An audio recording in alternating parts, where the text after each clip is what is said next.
चलिए हजारों साल पुराना इतिहास पढ़ते हैं।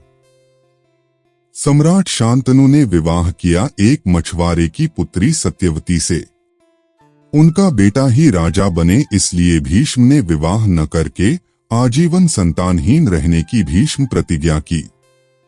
सत्यवती के बेटे बाद में क्षत्रिय बन गए, जिनके लिए भीष्म आजीवन अविवाहित रहे। क्या उनका शोषण होता होगा? महाभारत लिखने वाले वेद व्यास भी मछुआरे थे, पर महर्षि बन गए, गुरुकुल चलाते थे वो।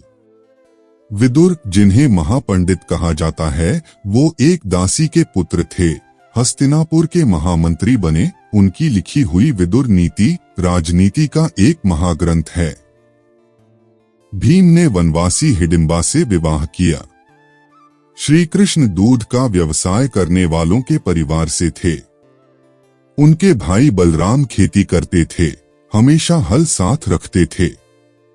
यादव क्षत्रिय रहे हैं, कई प्रांतों पर शासन किया और श्री कृष्ण सबके पूजनीय हैं। गीता जैसा ग्रंथ विश्व को दिया। राम के साथ वनवासी निषादराज गुरुकुल में पढ़ते थे।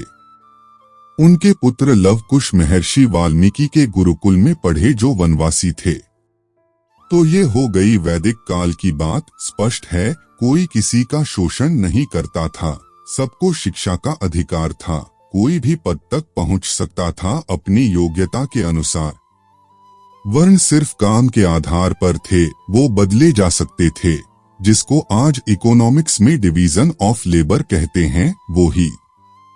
प्राचीन भारत की बात करें तो भारत के सबसे बड़े जनपद मगध पर जिस नंद वंश का राज रहा, वो जाति से नाई थे।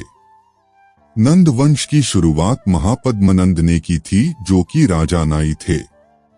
बाद में वो राजा बन गए, फिर उनके बेटे भी। बाद में सभी क्षत्रिय ही कहलाए। उसके बाद मौर्य वंश का पूरे देश पर राज हुआ, जिसकी शुरुआत चंद्रगुप्त से हुई, जो कि एक मोर पालने वाले परिवार से थे, और एक ब्राह्मण चाणक्य ने उन्हें पूरे देश का सम्राट बनाया। 506 साल देश पर मौर्यों का राज रहा।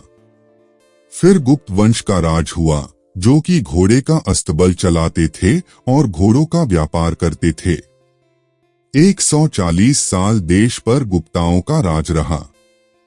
केवल पुष्यमित्र शुंग के 36 साल के राज को छोड़कर 92% समय प्राचीन काल में देश में शासन उन्हीं का रहा। जिन्हें आज दलित पिछड़ा कहते हैं, तो शोषण कहां से हो गया?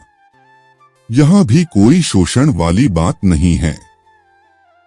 फिर शुरू होता है मध्यकालीन भारत का समय, जो सन 1100-1750 तक है। इस दौरान अधिकतर समय, अधिकतर जगह मुस्लिम शासन रहा।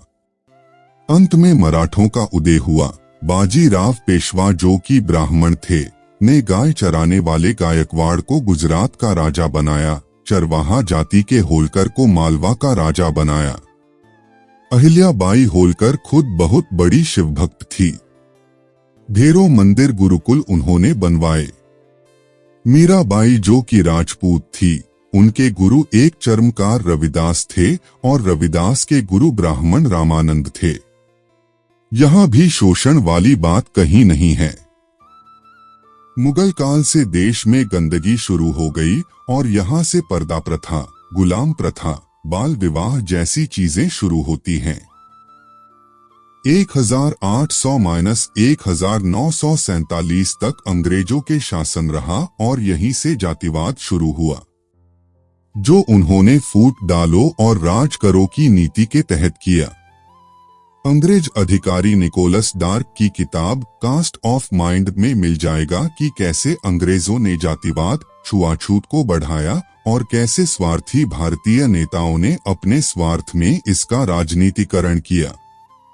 इन हजारों सालों के इतिहास में देश में कई विदेशी आए, जिन्होंने भारत की सामाजिक स्थिति पर किताबें लिखी हैं, जैसे कि मेगास्थनीज ने इंडिका लिखी, फाहियान, यूसांग और अलबरूनी जैसे कई।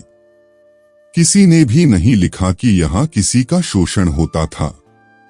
योगी आदित्यनाथ, जो ब्राह्मण नहीं हैं, गोरखपुर मंदिर के महंत हैं, पिछड़ी जाति की उमा भारती महामंडलेश्वर रही हैं।